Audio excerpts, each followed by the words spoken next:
Good morning, everybody. Welcome to Steve the Drummer at YouTube.com, where we're bringing yesterday's music into tomorrow. Today, I want to take a second out and I want to talk about, in particular, I want to talk about ATV drums versus Roland drums. So this is going to be a comparison video, and it's going to span over the course of a couple of videos. I'm going to endeavor to break this up into three separate parts.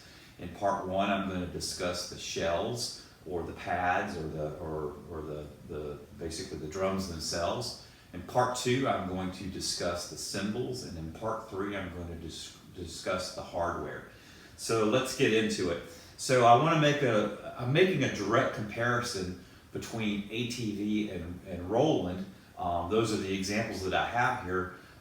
And there's going to be content contained within the video that speaks specifically to that. But in addition to that, at least on part of the content, you could relate it to other brands. For instance, when I'm discussing the Roland drums, to some degree you could relate that to Alesis or to Yamaha or to other electronic drum manufacturers that make electronic drum kits utilizing pads. And when it comes to the ATV examples, in some instances you could relate that to other manufacturers that make electronic drums out of shells. For instance, ATV, of course, that's the example that I'm giving. But in addition to that, Jobeky or Drumtec or Diamond or other manufacturers that make electronic drum kits utilizing shells.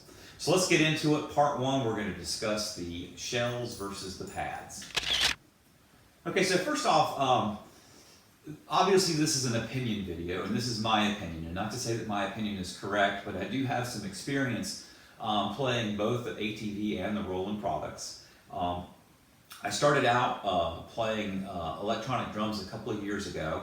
I had a TD11 kit. I think it was a TD11K, and it had the rubber toms and the kick tower as the kick drum, and it had the hi-hats that weren't on a hi-hat stand, and the mesh snare drum. And I played that, and then I upgraded it. I replaced the rubber pads with mesh toms, and then eventually I found a deal on Reverb for a used TD30K drum set, and I bought that drum set, and I played that drum set for roughly a year, and then I contacted Eric Ham at eDrum Center, and I got a TD50 upgrade, digital upgrade pack, which included the TD50 module and the digital snare drum and the digital ride cymbal that went with that.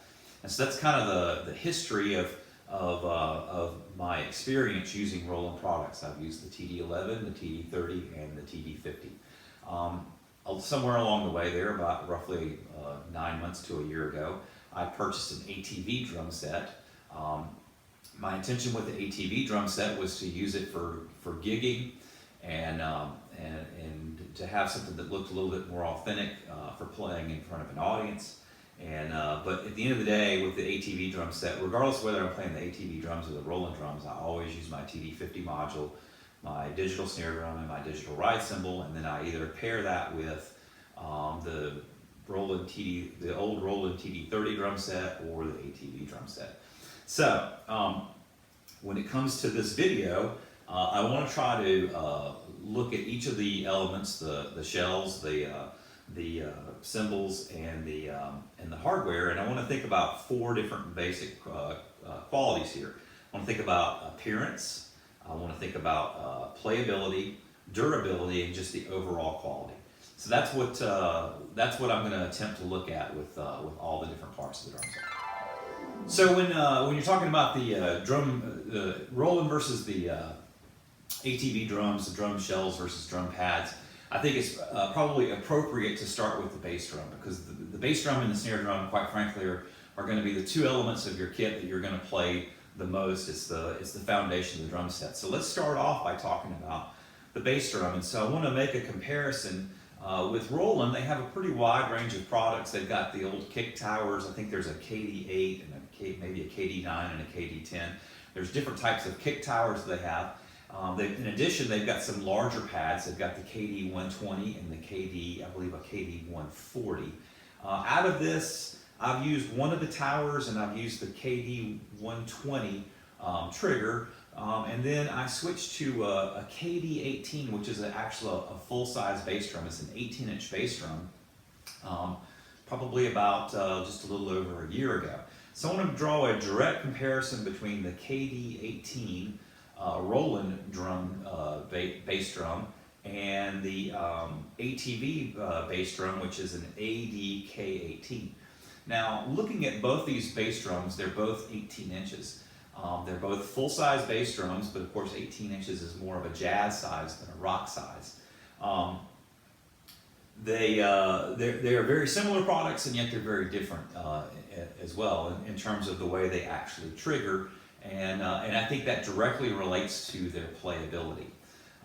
When you look at the ATV electronic bass drum, the ADK18 bass drum, I feel like it plays really well. It's probably the most similar to an actual bass drum that you're going to get, because both manufacturers kind of went at this from different angles. The Roland product is essentially a shell, either the 18 or you get an 18 or a 22. It's essentially the shell that you would normally get with bass drum, and there's a lot of dampening inside the drum, and then actually part of the playing surface, or part of the batter side, is actually made out of some type of like wood type material, and then there's essentially the kick tower type trigger mounted inside. And so when you look at it from a playability standpoint, both of them, by the way, both of them trigger reliably, both of them play well, both of them, in my opinion, the appearance on both bass drums is really good, but they went about it in a completely different manner, and I feel like the ATV bass drum is probably more realistic because it's actually a mesh head on the batter side that you're striking. The Roland product is just is a little bit, for lack of a better word, maybe a little bit deader when it comes to playability. So I actually like both products. I think in terms of appearance, both of them are very good. I think in terms of overall quality, both of them are very good. They just went about the way that they did things in a completely separate way, and it does affect the playability. Now, if you think about when you're playing rock drums, usually your bass drum is tuned down very low anyway, and so there's not a whole lot of rebound, especially if the front head of your drum kit is ported. There's not a whole lot of rebound. So I think that the playing characteristics of the Roland drum are not necessarily completely unrealistic. I prefer the ATV product over the Roland product in this particular area. So let's take a second out and talk about the drums themselves, essentially the pads versus shells. Now, Roland's got a pretty complete line of products. When you look at their mesh style pads, it's primarily what I'm going to discuss today. They've got pads like this. This is the PDX 100 dual trigger pad. And then they've also got obviously they've got rubber pads that they used on some of their earlier drum sets, and they've got the mesh pads with the big plastic rim around them. And there's different merits to different products, but essentially, they've got the PD85, which is an 8-inch drum. They've got the PD100 series. I think there's a 100 and a 105, which is essentially a 10-inch drum. And then they've got the 120 series, which is like a 125 and a 128. Those are 12-inch drums. And on the TD30 drum set that I got, the 12-inch drum was the snare drum, and then it was 10-inch drums or 10-inch pads for the toms. And I know that on if you got the TD30 KV model or the TD50 model, you can get 12-inch pads for floor toms. And then additionally now, obviously Roland came out with the PD140DS, the digital snare drum, and so all that stuff. I mean, if you look at and then obviously ATV, they've got their 10-inch rack tom or rack toms and 13-inch floor tom or floor toms, and they've got a 14-inch snare drum as well with a wood with a piece of wood mounted to it that you use for your rim click. Now, just looking basically at the merits of pads versus shells, when we think about aesthetics, when we think about the appearance, I believe honestly that the shells look better in a lot of cases. I think that they look, you know, at the end of the day, the best compliments that any electronic drum set could probably ever receive are they look like real drums or they sound like real drums. I mean, at the end of the day, that's probably what 99.9% of us playing electronic drums are striving for. And so I do feel like the full-size shells have a better aesthetic appearance than the pads. That being said, I think that there are advantages to pads. Now, I know that Justin Greenwald, 65 Drums, great channel. I've watched a lot of his videos, and those have been the kind of the guiding principle in a lot of cases for the purchasing decisions that I've made for my electronic drums. And believe you me, I've made a lot of purchases, and some of them have worked out, and some of them haven't. That's another story. But I understand that Justin is a very tall gentleman.